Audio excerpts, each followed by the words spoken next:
जय Hind and hello guys, स्वागत है आपका आपके अपने YouTube चैनल ज्ञानदेही होस्ट में। और इस वीडियो में मैं आपको बताने वाला हूं Bihar police constable new vacancy 2025 apply online process के बारे में, जहां पर आपको रजिस्ट्रेशन से लेकर प्रिंट तक पूरी जानकारी स्टेप बाय स्टेप दी जाएगी। और गाइस, अगर आपने फॉर्म के अंदर कोई गलती कर दी है, गलती से मिस्टेक हो गई है और अब आप अपना जो फॉर्म है वो फाइनल सबमिट भी कर चुके हैं, तो आप कैसे अपनी गलती को सुधार सकते हैं उसके बारे में भी आपको बताया जाएगा। तो वीडियो को आपको पूरा देखना है। मैं आपको बता दूं कि ये वीडियो आपके लिए स्पेशली बनाई जा रही है, क्योंकि गाइज वैसे तो मैंने इसके फॉर्म फिलअप की वीडियो ऑलरेडी बना दी है, बट मैंने देखा कि आपके सामने अलग अलग प्रॉब्लम आ रही है, तो एक एक करके कमेंट का आंसर करना पॉसिबल नहीं हो पाता, इसलिए स्पेशल वीडियो बनाई जा रही है ताकि जो भी सवाल डाउट है, जो भी इशू है, उनका सोल्यूशन आपको इस वीडियो में दे सकूँ। तो वीडियो को पूरा देखना।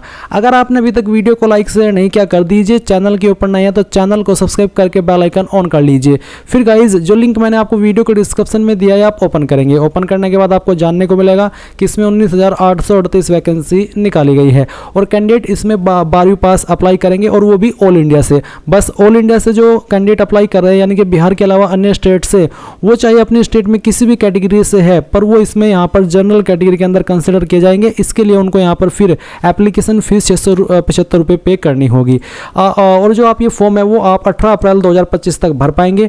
किस कैटेगरी के लिए कितनी वैकेंसी वो आप चेक कर सकते हैं। फिर यहाँ पर आपकी पीईटी पीएसटी कितना रहना चाहिए, यानी कि मेल में हाइट कितनी, फीमेल में कितनी, चेस्ट कितनी, ये सब इन्फॉर्मेशन आपको दी गई है। एज लिमिट आप चेक कर सकते हैं और सिलेक्शन प्रोसेस के बारे में भी जानकारी और भी डिटेल में यहाँ पर देख सकते हैं। तो सभी जानकारी चेक करने के बाद आप यहाँ पर इंपॉर्टेंट लिंक के सेक्शन में आएंगे और अप्लाइंग ऑनलाइन लिंक ओपन करेंगे। देन आपके सामने कुछ ऐसा इंटरफेस आ जाएगा। अब मैं आपको गाइज बता दूं कि अगर आपने ये फॉर्म भर लिया है ऑलरेडी और आपके फॉर्म के अंदर कोई गलती हो गई है, तो आपको बिहार पुलिस के जो बोर्ड है वो आपको गलती सुधारने के लिए कोई अलग से डेट नहीं देता, एडिट करने का कोई मौका नहीं देता। पर आपके पास एक ऑप्शन होता है जो कि होता है कैंसिलेशन, जिसका मतलब ये हो जाता है कि जो आपने अपनी एप्लीकेशन फीस पे की है वो आपकी चली जाएगी। दोबारा से आपको नया रजिस्ट्रेशन करना है, नई फीस पे करनी है और आप अपना नया फॉर्म भर सकते हैं।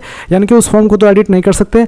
तो इसका मतलब ये हो जाता है कि आपको एक हर्जाना दे रहा होगा अपनी एप्लीकेशन फीस का, जो कि आप ऑलरेडी जमा कर चुके हैं, और उसमें आप कोई मॉडिफिकेशन नहीं कर सकते। पर हाँ, उस फॉर्म को कैंसिल करके नया फॉर्म भर सकते हैं, जिससे कि फिर आपको नए सिरे से फीस को पे करना होगा। अब ये चीज़ मैंने आपको क्लियर कर दी कि इसमें कोई एडिट मॉडिफिकेशन वैसे नहीं होगा। बस फॉर्म कैंसिल करके आप अपना नया फॉर्म भर लीजिएगा और नई ईमेल आईडी एंड जो पासवर्ड है उसका इस्तेमाल न करके इसी अकाउंट से आप अपना फॉर्म भर सकते हैं। अब चलिए बात करते हैं कि कैसे आपको इस फॉर्म को फिल करना है। तो सबसे पहले आप यहाँ पर आएंगे और स्टेप फर्स्ट रजिस्ट्रेशन इसके ऊपर क्लिक करेंगे। अब गाइज मैं आपको यहाँ पर एक स्पेशल जानकारी दे रहा हूँ जो कि आपके लिए काफी इंपॉर्टेंट रहेगी, इसलिए आप इस पार्ट को भी स्किप मत कीजिएगा। तो मैं आपको बता दूं कि जैसे कि आप सब जानते हैं कि आपकी बिहार पुलिस सिपाही की भर्ती आ चुकी है और अपने फॉर्म आप भर रहे हैं, तो ऐसे में आप ये भी देख रहे हैं कि हम अपनी प्रिपरेशन कहाँ से करें। तो आपके लिए परीक्षा मार्ग लेकर क्या है ई बुक पीडीएफ, जिसमें कि गाइज आपको यहाँ पर 5500 से ज़्यादा अधिक प्रश्नोत्तर का संग्रह मिलने वाला है। और ये आपका ई बुक पीडीएफ सिर्फ और सिर्फ आपको यहाँ पर 99 रुपये में मिल रहा है, कोई ज़्यादा बड़ा प्राइस नहीं है। तो ऐसे में यहाँ पर गाइज मैं आपको ये भी कहूँगा कि चाहे आप अपनी प्रिपरेशन कहीं से भी कर रहे हैं, किसी अन्य बैच से, किसी अन्य बुक से, फिर भी आप इस पीडीएफ को ले लीजिएगा। इतना बड़ा प्राइस नहीं है, क्योंकि गाइज इसमें आपको बिल्कुल एक घोल तैयार करके दिया है बहुत ही इंपॉर्टेंट क्वेश्चन का। इसमें आपके जो टॉपिक है वो हिंदी, सामान्य विज्ञान, सामान्य ज्ञान, बिहार स्पेशल जीके, ये सभी कवर किए गए हैं। और ये आपका एक लेटेस्ट एडिशन है, पीडीएफ फॉर्मेट में आपको मिलेगा और कंप्लीट पीडीएफ आपको दिया जाएगा। आप चाहे तो बाद में इसको प्रिंट करा सकते हैं, और वैसे चाहे तो आप इसको मोबाइल में पीडीएफ के रूप में ओपन करके वहां से भी अपनी प्रिपरेशन कर सकते हैं। ये आपका हिंदी मीडियम का रहेगा और आप इसको प्रिंट भी, जैसे कि मैंने कहा, कि करा सकते हैं। इसके अलावा मैं आपको बता दूं कि परीक्षा मार्ग ने यहाँ पर अभी रिसेंटली लॉन्च किया है 10 मॉक टेस्ट, जो कि सिर्फ और सिर्फ आप 39 में प्राप्त कर सकते हैं। यानी कि सिर्फ 39 रुपये में आपको यहाँ पर 10 मॉक टेस्ट भी ले पाएंगे परीक्षा मार्ग के। ये भी इनकी एक अच्छी पहल है, आप इसको भी ट्राई कीजिएगा। अगर आपने पीडीएफ लिया है और आपको इससे लगा कि यार मेरी प्रिपरेशन अच्छी हो रही है, तो फिर आप ये भी ट्राई जरूर कर लीजिएगा। अब आप इसको कैसे लेंगे उसके लिए मैं आपको बता दूं, आप परीक्षा मार्ग का ऐप भी डाउनलोड कर सकते हैं और आपको लिंक वीडियो के डिस्क्रिप्शन में दिया है। जैसे ही आप ये लिंक ओपन करेंगे आपके सामने कुछ ऐसा इंटरफेस आएगा। यहाँ पर आने के बाद में आप इसके जो हाईलाइट्स है वो देख सकते हैं, पूरी इन्फॉर्मेशन आपको दी गई है। एंड देन आप यहाँ पर बाय नाउ इसके ऊपर क्लिक करेंगे। फिर उसके बाद में गाइज आप आपकी इन्फॉर्मेशन भरेंगे, जैसे कि आपका फर्स्ट नेम, लास्ट नेम, आपका नंबर, आपकी ईमेल एड्रेस और एक पासवर्ड बना लीजिएगा कोई भी अपनी मर्जी का। फिर आप जैसे ही प्लेस ऑर्डर के ऊपर क्लिक करेंगे तो आपके सामने पेमेंट करने का ऑप्शन आएगा। आप ये जो पेमेंट है वो net banking, debit card, credit card या फिर यूपीआई के माध्यम से कर सकते हैं। सिंपल स्टेप में पेमेंट हो जाएगा। जैसे ही पेमेंट होगा आप यहाँ पर अपना पीडीएफ डाउनलोड कर लेंगे और गाइज फिर इस तरह से आपकी जो प्रिपरेशन है वो स्टार्ट कर देंगे। कोई भी इशू आए पीडीएफ डाउनलोड करने में या फिर इसको परचेज करने में तो यहाँ पर जो आपको नंबर दिया इस नंबर के ऊपर कांटेक्ट कर सकते हैं या फिर मुझे भी कमेंट के माध्यम से आप पूछ सकते हैं। तो जाइए और इसको बाय कर लीजिए। एंड इसके ऊपर क्लिक करने के बाद आपके सामने इंस्ट्रक्शंस आएंगे। आप इन इंस्ट्रक्शंस को हिंदी या फिर इंग्लिश जिस लैंग्वेज में रीड करना चाहे कर सकते हैं। तो अगर आपको इंग्लिश में करना है इंग्लिश में कर लीजिएगा और हिंदी के अंदर करना है तो हिंदी के। फिर उसके बाद आप नीचे की तरफ आएंगे और आप यहाँ पर देखेंगे कि कौन सी कैटेगरी के लिए क्या मिनिमम एज लिमिट है, क्या मैक्सिमम एज लिमिट है, इसके अलावा फीस कौन सी कैटेगरी को क्या पे करनी है। तो पूरी इन्फॉर्मेशन आपको यहाँ पर भी दी गई है। इसके बाद आप यहाँ पर डिक्लेरेशन के ऊपर टिक करेंगे और फिर proceed to registration and payment इसके ऊपर क्लिक करेंगे। अब गाइज आपको यहाँ पर आपकी रजिस्ट्रेशन की इन्फॉर्मेशन देनी है। तो सबसे पहले आपको यहाँ पर एप्लीकेंट का फर्स्ट नेम यानी कि आपका पहला नाम डालना है और उसके बाद में मिडिल नेम। अगर मिडिल नेम नहीं है तो खाली छोड़ दीजिएगा और फिर उसके बाद जो भी आपका लास्ट नेम है वो आप एंटर करिएगा। फिर आती है सिलेक्ट एप्लीकेंट नेशनलिटी, तो आप इसमें इंडियन सेलेक्ट कर लेंगे। उसके बाद जो भी आपका फ़ोन नंबर है जो कि आप यहाँ पर रजिस्टर करना चाहते हैं वो नंबर आप यहाँ पर डाल देंगे। उसके बाद आप यहाँ पर आपका ईमेल एड्रेस डालेंगे जो कि आप रजिस्टर करना चाहते हैं। फिर पूछे कि are you domicile of Bihar state, क्या आप बिहार के स्थायी निवासी है? अगर हाँ तो यस और अगर आप नहीं है तो नो करेंगे। नो करने पर फिर आप यहाँ पर बोला है कि you have selected domicile of Bihar state as no, your category will be treated as general. यानी कि अगर आप इसमें बिहार के अलावा किसी अन्य स्टेट से फॉर्म को भर रहे हैं तो आपकी चाहे उस स्टेट में जो भी कैटेगरी है आप यहाँ पर जनरल कैटेगरी के अंदर कंसिडर किए जाएंगे। तो अगर आप बिहार से आप यस करिए और यस करने के बाद में आपको यहाँ पर आपका जेंडर बताना है और फिर उसके बाद में गाइज आप यहाँ पर देखेंगे select applicant date of birth. तो जो भी आपकी डेट ऑफ बर्थ है वो आप यहाँ पर सेलेक्ट कर लेंगे, पहले डे फिर मंथ और उसके बाद में जो भी ईयर है वो आप यहाँ पर सिलेक्ट कर लीजिएगा। उसके बाद में पूछे कि are you home guard of Bihar state, क्या आप बिहार स्टेट के होम गार्ड है? अगर है तो यस और यस करने पर आपको होम गार्ड का number, date of completion of basic training यानी कि आपकी जो बेसिक ट्रेनिंग है वो कब कंप्लीट हुई थी वो डेट बताएंगे। डिस्ट्रिक्ट ऑफ इनरोलमेंट, किस डिस्ट्रिक्ट के अंदर आप इनरोल हुए थे वो बताएंगे। अगर आप नहीं है होम गार्ड बिहार के तो नो कर दीजिए और उसके बाद में आप यहाँ पर प्रोसीड के ऊपर क्लिक कीजिए। प्रोसीड पर क्लिक करने के बाद जो भी इंफॉर्मेशन आपने भरी है वो आपके सामने है। आप अच्छे से इन जानकारी को चेक कर ले क्योंकि आपको बाद में ये जानकारी एडिट करने का मौका नहीं मिलेगा। और उसके बाद आप यहाँ पर इसमें टिक करेंगे। फिर ये जो कैप्चा कोड आपके सामने है वो कैप्चा कोड आप यहाँ पर डालिएगा। तो चलिए मैं यहाँ पर आपको रियल टाइम में फिल करके दिखा रहा हूँ। और जो भी आपकी कास्ट कैटेगरी के ऊपर एप्लीकेशन फीस एप्लीकेबल होती है वो आपको यहाँ पर देखने को मिलेगी। और मैं आपको फिर से कह दूँ, अगर आपको लगता है कि कोई जानकारी गलत हो गई है तो आप एडिट एप्लीकेशन डिटेल के ऊपर क्लिक करके इसको एडिट कर लेंगे।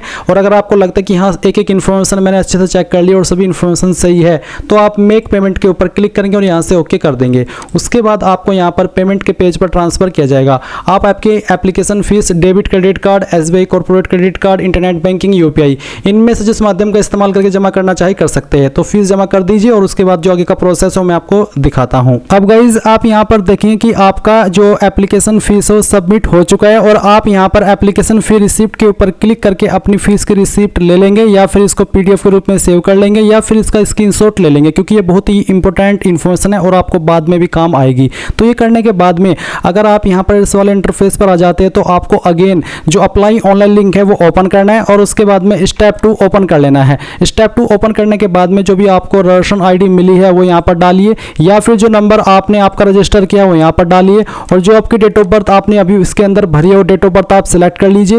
ये कैप्चा कोड डालिए और सबमिट के ऊपर क्लिक कर दीजिए। अब गाइज आपके सामने इस तरह का इंटरफेस आ जाएगा। अभी मैं आपको बता दूं कि जैसे कि आपने रजिस्ट्रेशन की इन्फॉर्मेशन भरी है और आपको लगता है कि यार मैंने रजिस्ट्रेशन के अंदर कोई गलती कर दी है तो आप यहाँ पर इसको कैंसिल रजिस्ट्रेशन फॉर्म के ऊपर क्लिक करके कैंसिल कर सकते हैं और अगेन दोबारा से रजिस्ट्रेशन करेंगे और दोबारा से फीस पे करेंगे। पर अगर आपको लगता है कि यहाँ सभी जानकारी सही है तो आप proceed to fill application form इसके ऊपर क्लिक करके यहाँ से ओके कर दीजिए। अब फिर से आपके सामने इंस्ट्रक्शंस आएंगे, इन सभी को चेक करते हुए यहाँ पर नीचे टिक करेंगे और proceed to fill application form इसके ऊपर क्लिक कर देंगे। अब गाइज आपको यहाँ पर सबसे पहले पोस्ट प्रेफरेंस फर्स्ट यानी कि पहली प्रेफरेंस आप किसको देना चाहते हैं, बिहार पुलिस या फिर बिहार विशेष सशस्त्र पुलिस। तो जिसको भी आपको देनी है वही आप सिलेक्ट कर लीजिए इस तरह से जैसे कि मैंने सेलेक्ट किया है।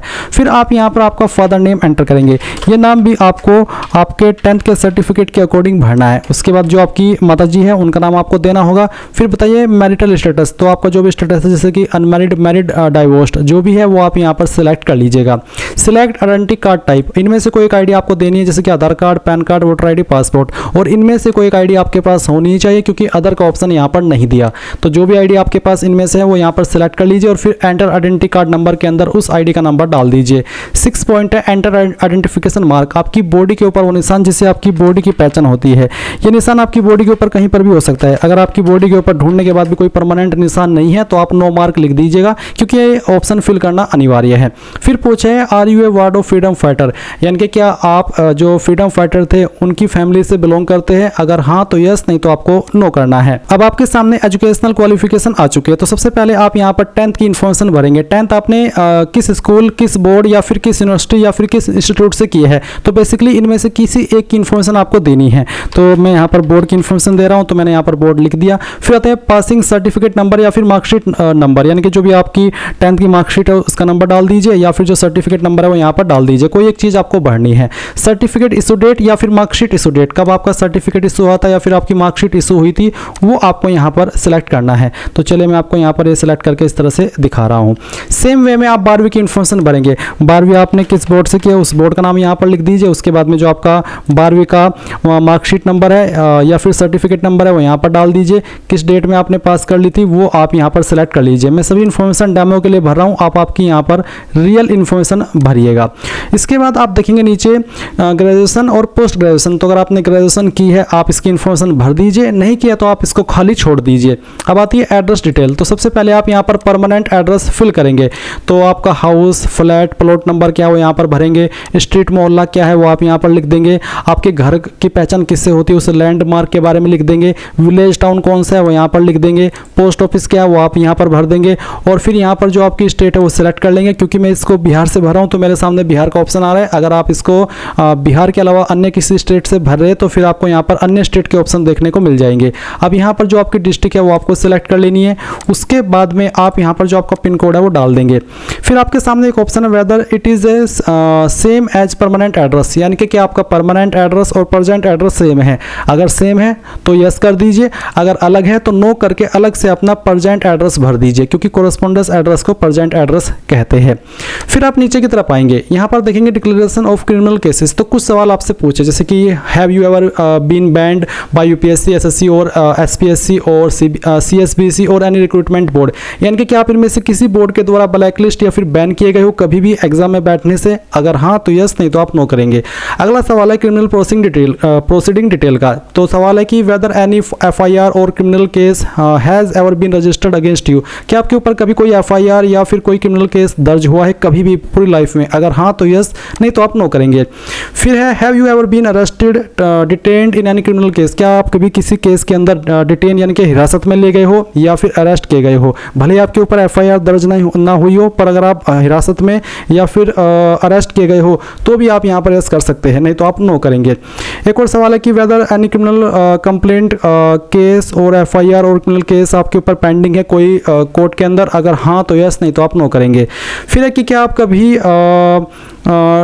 ट्राइड एंड कन्विक्टेड और एक्विटेड, यानी कि किसी केस के अंदर आप दोषी पाए गए हो या फिर आपको सजा हुई हो। अगर हाँ तो यस, नहीं तो आप नो करेंगे।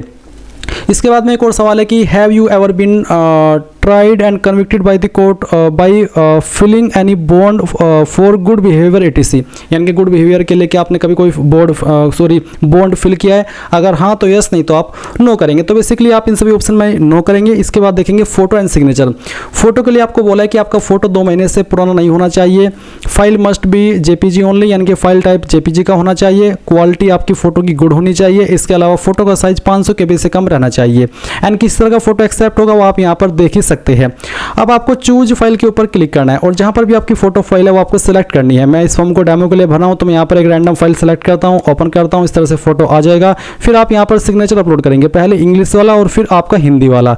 और आपको ये सिग्नेचर व्हाइट पेपर के अंदर करना है और जो ब्लैक इंक है उसका इस्तेमाल आपको करना है। तो पहले आप इंग्लिश वाला सिग्नेचर सेलेक्ट करेंगे, तो जहां पर भी आपकी साइन की फाइल है सेलेक्ट कीजिए, ओपन कीजिए, आपका सिग्नेचर यहाँ पर आ जाएगा।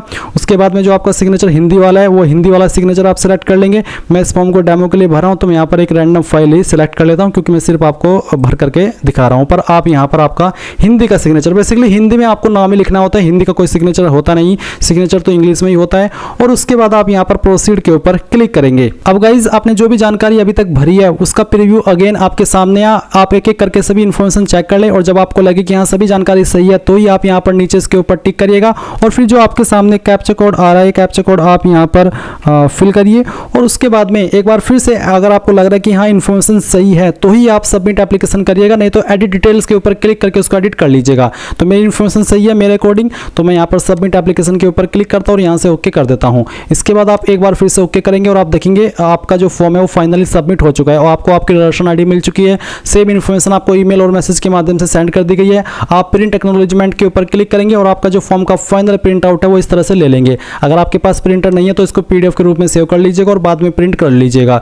इस प्रकार से आप लोग Bihar police constable online form 2025 को भरेंगे। आई होप ये प्रोसेस आपको पसंद आया होगा।